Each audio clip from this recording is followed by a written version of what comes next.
Hello students, আজকে আমরা complex two simple sentence চেঞ্জের একটি নিয়ম সম্পর্কে জানব। কমপ্লেক্স সেন্টেন্স অনেকভাবে গঠিত হয়, তার মধ্যে দো অলদো হচ্ছে একটি রুলস। দো অলদো দিয়েও কমপ্লেক্স সেন্টেন্স গঠিত হয়। দো অলদো যুক্ত কমপ্লেক্স সেন্টেন্সকে আমরা কীভাবে সিম্পল করব আজকে সেটাই শিখব।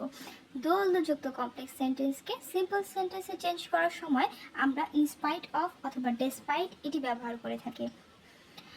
দো অলদো যে কোনোটি থাকতে পারে সেন্টেন্সে, দুইটি একই অর্থ বহন করে। দো অলদো যেটাই থাকুক না কেন আমরা আমাদের ইচ্ছা মতো ইনস্পাইট অফ বা ডেসপাইট আমাদের ইচ্ছা মতো আমরা ব্যবহার করতে পারবো, এটির কিন্তু কোনো বাধ্যবাধকতা নেই। চলো এরপরের রুলসটি জানি। টু বি ভার্ব যুক্ত যেমন অ্যাম, ইজ, আর, ওয়াজ, আর, এগুলোকে আমরা অক্সিলারি ভার্ব বা টু বি ভার্ব হিসেবে জেনে থাকি। যদি এইগুলো অক্সিলারি ভার্ব হিসেবে ব্যবহৃত না হয়ে মেইন ভার্ব হিসেবে সেন্টেন্সে কাজ করে তখন এর পরিবর্তে বিং ব্যবহৃত হয়। হ্যাভ, হ্যাজ, হ্যাড এটিও সেম প্রসেস। এটি যদি অক্সিলারি ভার্ব হিসেবে কাজ না করে মেইন ভার্ব হিসেবে কাজ করে তখন তার পরিবর্তে আমরা হ্যাভিং ব্যবহার করব। এইগুলো ছাড়া যদি মূল কোনো ভার্ব থাকে, এগুলো বাদে অন্য কোনো ভার্ব থাকে, সেক্ষেত্রে সেই ভার্বের প্রেজেন্ট ফর্মের সাথে আইএনজি যুক্ত হবে। চলো এখন কিছু উদাহরণ দেখে নিই। Complex sentence. Though he is ill, he goes to school.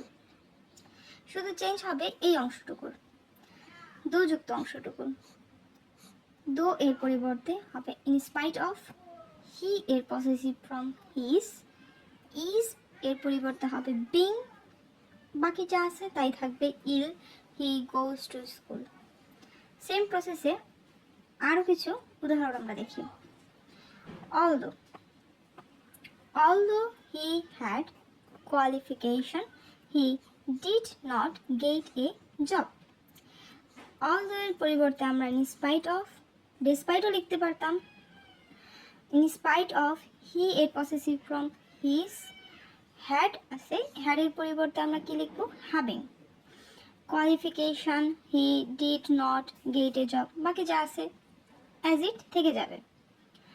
এখন যদি এই হ্যাভ, হ্যাজ অথবা ইজ, অ্যাম, ইজ, আর, ওয়াজ, আর এইগুলো ছাড়া অন্য কোনো ভার্ব দিয়ে সেন্টেন্স গঠিত হয়, সেক্ষেত্রে আমরা কি করব? চলো আরেকটি উদাহরণ দিয়ে দেখে নিই। Though they work hard, they fail in the examination. Though এর পরিবর্তে হবে ডেসপাইট, দে এর পসেসিভ ফর্ম দেয়ার, ওয়ার্ক এটা ছিল ভার্বের পাস্ট ফর্ম, এটার প্রেজেন্ট ফর্মের সাথে আমরা আইএনজি যুক্ত করতেছি working hard, they failed in the examination.